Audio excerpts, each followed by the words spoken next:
doon sa iyo, yung tanong pa kung ilang araw ito gagawin operasyon, sabi niya, minimum 1 month. Totoo po ba ito? Wala siyang sinabing 1 month. No? Ang during Senate hearing, hindi ko maano. Ang narinig ko, as much as necessary. If kung pwede, hanggang 2028, gawain namin. Yun ang sinabi niya. So, kaya nga nagsasabi ako, iba talaga ang purpose nito. No? Hindi na ito arrest warrant. Iba na talaga ang sequestration na ito or forfeiture ng ginagawa ata ni General Torre dito. Yes. Na-mention mo na the photos which you're sharing on Facebook are from other sources.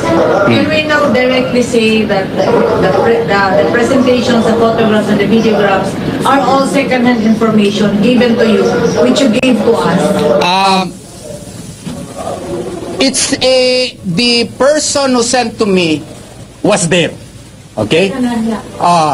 Doon siya, sir, wag mo lang akong i-quote nito po, no? Galing po ito dito kasi manganganib ang buhay namin. And then, demand tayo sa kanila, hindi man tayo pagbigyan, anong recourse namin?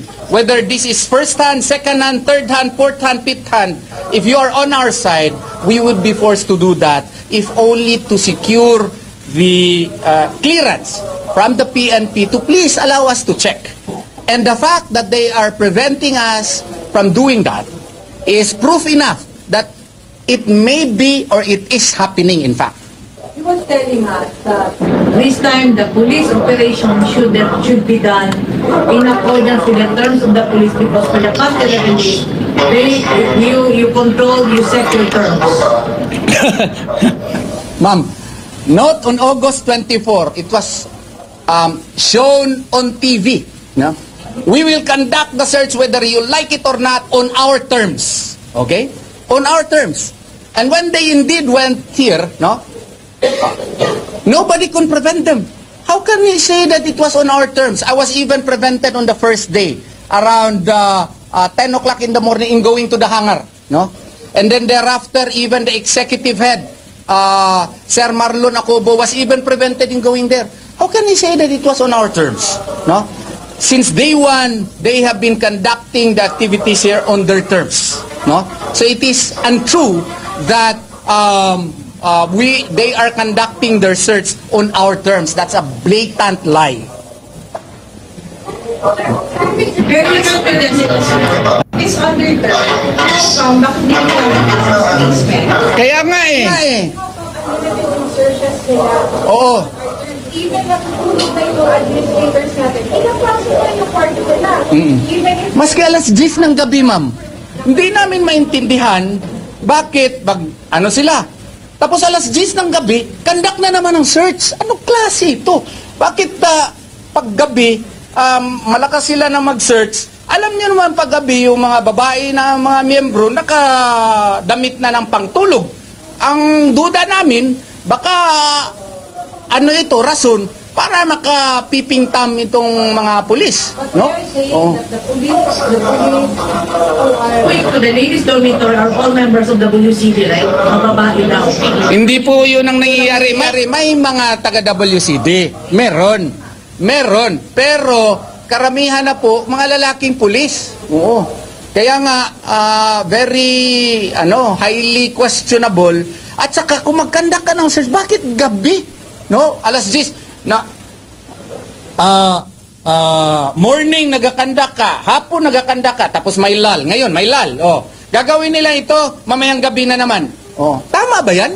Tsaka ang heartbeat ni pastor nandyan sa GMC 8 meters na nga. Bakit pag-abot ka doon sa sa Bible school? Oh, at saka hindi ka pa aalis. Ilang oras sila nandun. Private quarters ng mga babae. Ang heartbeat pala, glorification na si pastor, mag-appear na naman doon. Oh, so, maling-mali talaga ito.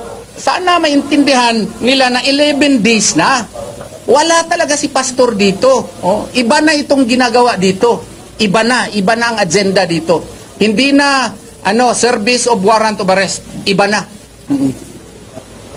Ate Wing, sabi ni Colonel Torre kanina na hindi daw nila pa thoroughly na-check yung dome, knowing it's how big it is. Ilang beses na nila pinasok yan. Anong klaseng soro, magdala sila ng stethoscope na 1 inch, 1 inch. Ilang beses na nila yan na, anong tawag nito? Sinerch yan. Countless na po, sir. No? Countless na po. Kaya nga, baka ang duda namin, ang heartbeat na naman, no, ay makita na naman sa Kingdom at saka maghukay naman sila doon. Ewan ko kung gagawin nila yan. I don't know what would be the reaction of the members, no? But no, yes. Now that the police claims there is a basement, and can you categorically say that they indeed reached a basement? No, there is no basement. Yung kasi sa picture, merong parang pinapalabas nila na may anong tawag nito, merong cement. Pag ang klaro kasi na yung hukay, no? Portion ng hukay para hindi sila mabasa kasi may tubig na eh. Nilagay nila doon para magiging anong tawag dito, magiging good structure yun na hindi sila ma-affect habang naghukay pa sila sa loob. Galing sa taas yun kasi ang laki ng hukay eh. Kinat nila, nilagay nila doon para at least stable yung kanilang half of the whole. Yun ang nangyari sa aming palagay at saka sa aming source. Yun ang sinabi sa amin. Kaya nga sana, para maklear itong lahat, pakisabi kay Colonel, Colonel, na-demote ko na tuloy sa kanya. Si General Torre, sama kami sir, maski nga ngayon, no? Ipa-clear mo yung cathedral kasi kailangan talaga, please. Tapos punta tayo sa JMC basement para maklarify na ito. Kasi nga, kung search warrant, may witnesses. Arrest warrant lang ang dala ninyo, walang witness. Hindi nyo kami pinapapasok. Bawal talaga yan. May respond na ba ang city government? We are talking of buildings again. Are you in a position now of the building plan as submitted by Solomonic Builders to the City Engineer's Office way back 1991? The building plans, no, are of course submitted to the City Engineer's Office, no, and that is part of the ownership of the KOJC, no, and as to whether or not the PNP should be given access, no, we say that you are engaged in an intrusive search, and why would we do that? No, why would we do that? No, and besides, they should first answer the question as to whether or not they would give us access so that we can determine, we can send our engineers there. What can we do? We should be able to have remedial measures. Because if this affects the foundation, the building would collapse, no? Can you justify this on a mere arrest warrant? Paski kayo naman siguro na pag-diskitsahan kayo, may arrest warrant kayo. Tapos pasukin yung bahay ng ng iyong pinsan, no? Na hindi naman sa iyo 'yun. Tapos magkubkob na yung pulis doon sa bahay ng iyong pinsan. Tama pa ba 'yan? Pang 11 days na tayo ngayon, no? Hindi talaga tama yan. So, yes. What could have been done by the PNP to counter the presumption of the regularity conducted by the NBI, established ng NBI through the consented search ng kinandakirami? What have they done? If I would lawyer for them, no? And in order to erase any and all questions concerning the regularity in the performance of their job, I would ask the court for the issuance of an alias warrant of arrest. Because the alias warrant of arrest was already served by the NBI. Okay? So they should explain to the court, Your Honor, we already made a return, which there was a return already last August 7 and recognized by the court. We need to search further, and we have reasons to believe that he has actually a bunker. The first word used by General Torre was a bunker in the structure below JMC.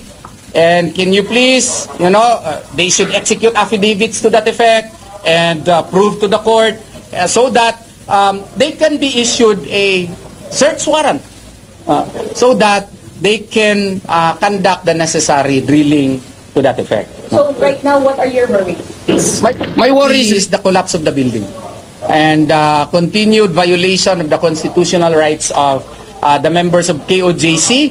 The most immediate worry is their failure to conduct their programs in the KOJC Cathedral. I hope that they would leave the KOJC Cathedral because it is to be used by the by the KOJC members.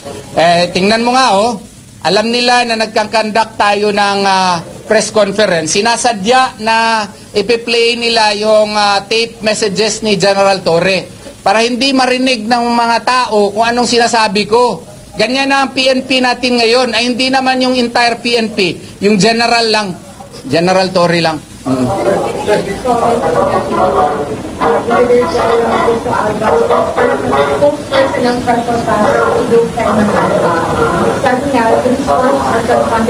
The complex situation in arresting Pastor Kibuloy. He also said na pag-stay daw nila sa KOJC compound will be for as long as necessary to now. So they don't have any time to how long sila mag-stay. Okay. Actually, that is proof enough, no, that they really have the state to sequester. They really have the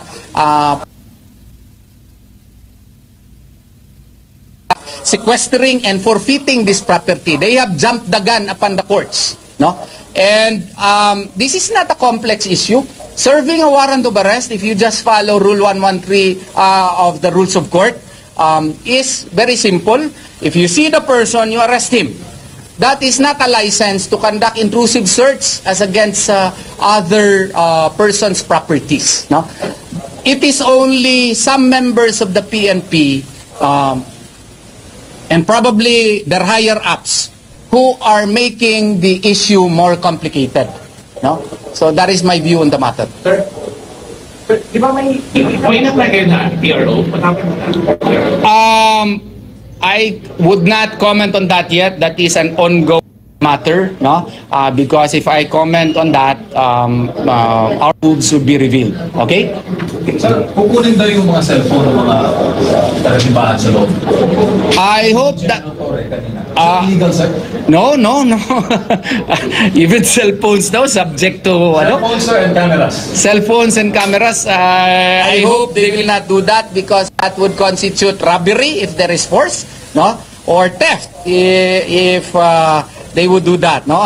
Maawa naman tayo sa sa mga pulis na nag-implement ng mga orders na ganyan. Kawawa naman sila. Kakaibang branch po niyo, sir, wala kanina.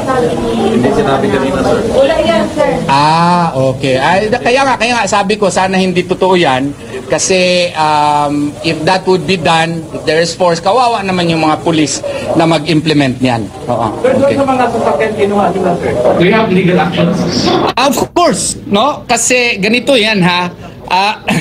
Ang allegation ni Colonel Silagan, alam mo, I know Colonel Silagan way back in the past. He was once a client of mine, no? And kinuha pati yung fire truck ng Waxis nito, no? Yung fire truck kasi nagsusupply ng mga water dito sa panghugas, anong tawag dito, yung day-to-day operations nila. Kasi kung fast food eatery ka, kailangan mo ng tubig. Yun ang purpose niya. Ang allegation daw, ginamit daw ito para doon sa rally for violation of Batas Pambansa 880, I think, no? But that happened days ago, no? Now, would that be legal? I say that that would not be legal because that can only be justified in flagrante delicto cases. If a crime is committed, it has just been committed, no? Yung police who has personal knowledge of facts indicating that the person who committed it really committed it and the instruments of the crime, no, were used in the commission of the crime, then in flagrante, you can seize the instrument of the crime. But in this case, 2 days, 3 days have already elapsed. That will not anymore fall into the crime has just been committed. 2 days, 3 days have already elapsed. Ano na po yun? Alam naman siguro ng mga pulis yan, pero nagbulag-bulagan lang siguro kasi under order sila sa taas, no? Pero, of course, if you are already a colonel, you have some discretion already. You can say to your superior, sir, baka illegal na itong ginagawa natin kasi hindi na ito has just been committed. Eh. So, at the most, ang inallow yan ng Supreme Court, mga 6 hours lang or 8 hours lang, pinakamatagal. Ito, sir, parang delikado tayo, sir. 2 days na, 3 days na kasi, sir. Eh. So, kung sino man yung mga pulis na gumawa niyan, pasensyahan na lang talaga tayo, no? We will really have a legal action against them. According to General Torres, sir, naka-cordon na yung vehicle dito sa labas because ginamit nga, hindi nila maalis dito dahil tinanggalan ng bakit. Well, that is their allegation. That is their version, no? Nakita ko, sir, na may mga cordon pero wala. Wala kami nakitang cordon, eh. Yun nga ang problema.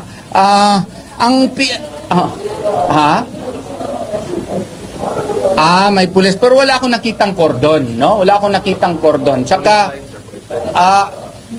kung ganun kasi, inallow mo yung days to pass, hindi na po pwede yun na crime has just been committed. Ang tingin ko doon, afterthought, no?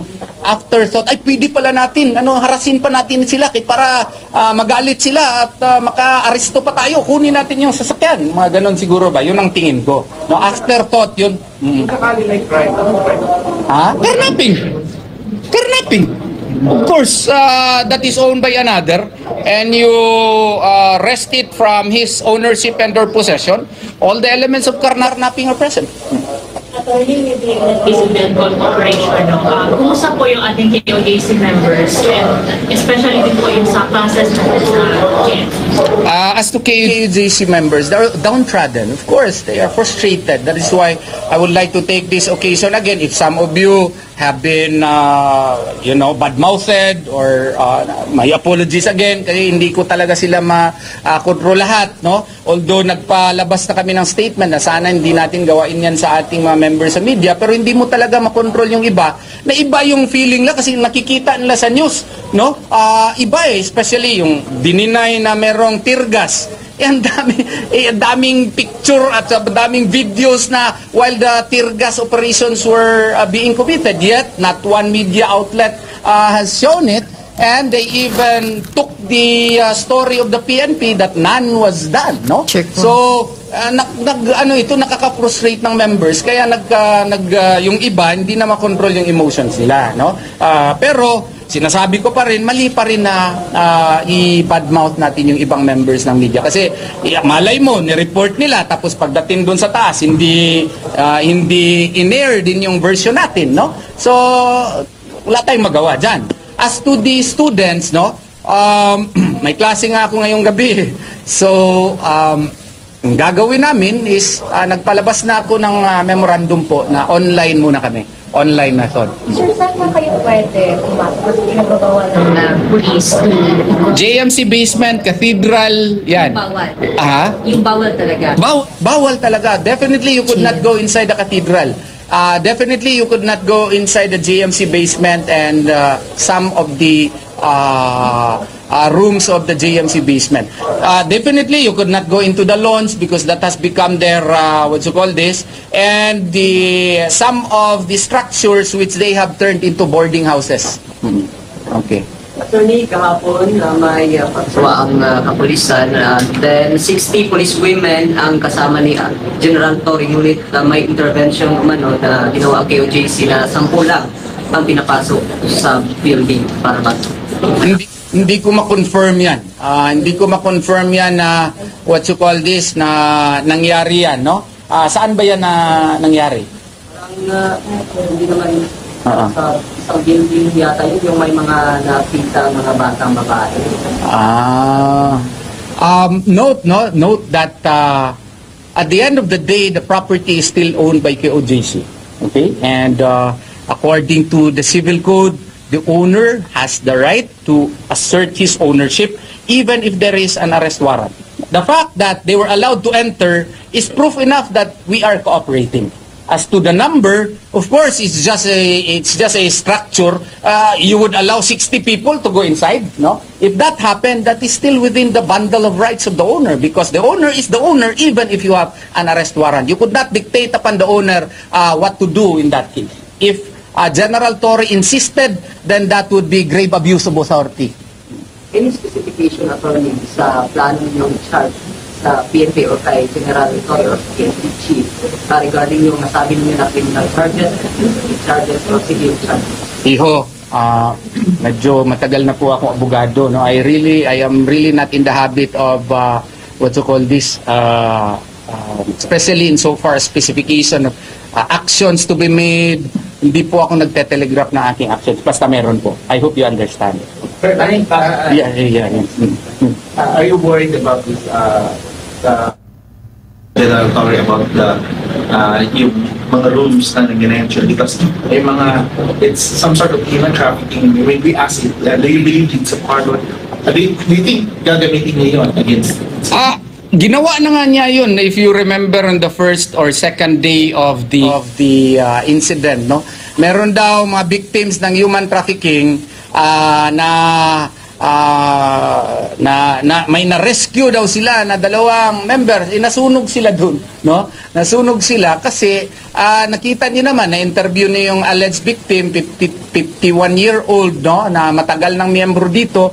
She was really of her own volition to be here. Imagine 10 years na siya, devoted member yun. Na yung anak lang niya na galing Minsaya was worried, no, dahil sa mga pangyayari dito, at nag-attempt na pumasok, hinarang ng mga pulis at nagsabi doon sa pulis na, sir, gusto kong pasukin yung mother ko kasi nag-worry na kami sa kanila. Nagka-idea yung pulis, sinumbong kay General Torre, yun, pumunta sa at meron na silang bagong theory ngayon na human trafficking. And why are they doing that? They are doing that because they would like to take advantage of the provision on anti-human trafficking law. There is the immunity from suit, no? So, kaya nga, they are trying to let you know of their new theory na may mga bata na nakita dito sa KOJC. Why? Because that goes into the legal strategy to avail of the, what you call this, exemption from suit, which is provided for in the anti-human trafficking law. Sir, last one pa na yan. Sir, after lumabas yung Great Mamparo, does it serve its purpose? Well, it should be if the PNP was minded enough to follow the same. No, if you will read the writ of amparo, the rationale behind its issuance was the restrictions and control, and the same should be ceased and desisted. No, yun ang easy reading dun eh. So the seizure and desistance appertains to any act or omission that affects that violates the petitioner's right to life, liberty, property, and the religious rights. So, if you will read that, yung restrictions and control were the cause of the violation of petitioner's right to life, liberty, property, religious rights. So, that should have been ceased. So, but they have another reading, and their reading was that the second portion of the wherefore, which provides that there must be removal of blockades or barriers which hinders the petitioner's exercise. Ang ni-remove lang niya yung sa labas lang, no? Ang ginawa nun, after nun, kinordon ang cathedral, hindi na nagagamit yung cathedral, at saka yung JMC, di ka na makakapasok. Sir, on the week of Mercado, may announcement po diba yung DOJ Secretary? I already answered that, yes. Yeah, but do you share the same thought with Sir Europa that it's against the fundamental power or fundamental power of the judiciary? Yes, because the judiciary is the third branch of our government, which is supposed to be the arbiter of any issues affecting the lives, liberties, or properties of citizens. And when the judiciary sees the instrument of the crime, but in this case, 2 days, 3 days have already elapsed. That will not anymore fall into the crime has just been committed. 2 days, 3 days have already elapsed. Ano na po yun? Alam naman siguro ng mga pulis yan, pero nagbulag-bulagan lang siguro kasi under order sila sa taas, no? Pero, of course, if you are already a colonel, you have some discretion already. You can say to your superior, sir, baka illegal na itong ginagawa natin kasi hindi na ito has just been committed. So, at the most, ang inalaw yan ng Supreme Court, mga 6 hours lang or 8 hours lang, pinakamatagal. Ito, sir, parang delikado tayo, sir. 2 days na, 3 days na kasi, sir. So, kung sino man yung mga pulis na gumawa niyan, pasensyahan na lang talaga tayo, no? We will really have a legal action against them. According to General Torres, sir, naka-cordon na yung vehicle dito sa labas because ginamit nga, hindi nila maalis dito dahil tinanggalan ng bakit. Well, that is their allegation. That is their version, no? Nakita ko, sir, na may mga cordon to. Wala kami nakitang cordons, eh. Yun nga ang problema.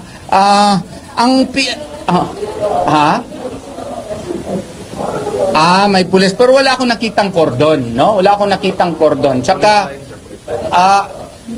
kung ganun kasi, inalaw mo yung days to pass, hindi na po pwede yun na crime has just been committed. Ang tingin ko doon, afterthought, no? Afterthought, ay pwede pala natin, harasin pa natin sila para magalit sila at maka-aresto pa tayo, kunin natin yung sasakyan. Mga ganon siguro ba? Yun ang tingin ko. No, afterthought yun. Kidnapping. Kidnapping. Of course, that is owned by another and you wrest it from his ownership and or possession. All the elements of kidnapping are present. Attorney, with the incidental operation, kumusta po yung ating KOJC members and especially din po yung sa classes natin sa GMC? As to KOJC members, they're downtrodden. Of course, they are frustrated. That is why I would like to take this occasion again. If some of you have been, bad-mouthed or my apologies again kasi hindi ko talaga sila ma-control lahat, no? Although nagpalabas na kami ng statement na sana hindi natin gawain yan sa ating mga members sa media, pero hindi mo talaga makontrol yung iba, na iba yung feeling lang kasi nakikita nila sa news, no? Iba especially yung dininay na merong tear gas. Ang daming picture at daming videos na while the tear gas operations were being committed, yet not one media outlet has shown it, and they even took the story of the PNP that none was done, no? So nakaka-frustrate ng members kaya yung iba hindi na makontrol yung emotions nila, no? Pero sinasabi ko pa rin, mali pa rin na i-badmouth natin yung ibang members ng media. Kasi malay mo, ni-report nila, tapos pagdating doon sa taas, hindi in-air din yung version natin, no? So, wala tayong magawa dyan. As to the students, no? May klase nga ako ngayong gabi. So, ang gagawin namin is, nagpalabas na ako ng memorandum po na online muna kami. Online method. Sir, saan na kayo pwede pumasok at pinagbabawa ng Police to JMC basement, cathedral, yan. bawal. Aha. Yung bawal talaga. Bawal talaga. Definitely you could not go inside the cathedral. Definitely you could not go inside the JMC basement and some of the rooms of the JMC basement. Definitely you could not go into the lawns because that has become their and some of the structures which they have turned into boarding houses. Okay. Attorney, kahapon may pagsawa ang kapulisan. Then 60 police women ang kasama ni General Torre Unit may intervention na ginawa KOJC na 10 lang ang pinapasok sa building para ba? Hindi ko ma-confirm yan. Hindi ko ma-confirm yan na na nangyari yan, no? Saan ba yan na nangyari? Parang hindi naman sa isang building yata yun, yung may mga nakita mga batang babae. Note that at the end of the day, the property is still owned by KOJC. Okay? And according to the civil code, the owner has the right to assert his ownership even if there is an arrest warrant. The fact that they were allowed to enter is proof enough that we are cooperating. As to the number, of course, it's just a structure. You would allow 60 people to go inside, no? If that happened, that is still within the bundle of rights of the owner, because the owner is the owner even if you have an arrest warrant. You could not dictate upon the owner what to do in that case. If General Torre insisted, then that would be grave abuse of authority. Any specification, attorney, sa plano ninyong charge sa PNP o kay General Torre or sa PNP Chief regarding yung nasabi ninyo na criminal charges o civil charges? Iho, medyo matagal na po ako abogado, no? I am really not in the habit of what you call this, especially in so far specification of actions to be made. Hindi po ako nagte-telegraph ng aking actions, basta meron po. I hope you understand. But I think, Yeah. are you worried about this, General Torre, about yung mga rooms na nag-mention, because may mga, it's some sort of human trafficking. When we ask it, do you believe it's a part of it? Do you think gagamitin niyo yun against? Ginawa na nga niya yun, if you remember, on the first or second day of the incident, no? Meron daw mga victims ng human trafficking na may na-rescue daw sila na dalawang members, nasunog sila dun, no? Nasunog sila kasi nakita niyo naman na interview niyo yung alleged victim, 51-year-old, no, na matagal ng miyembro dito. She was really of her own volition.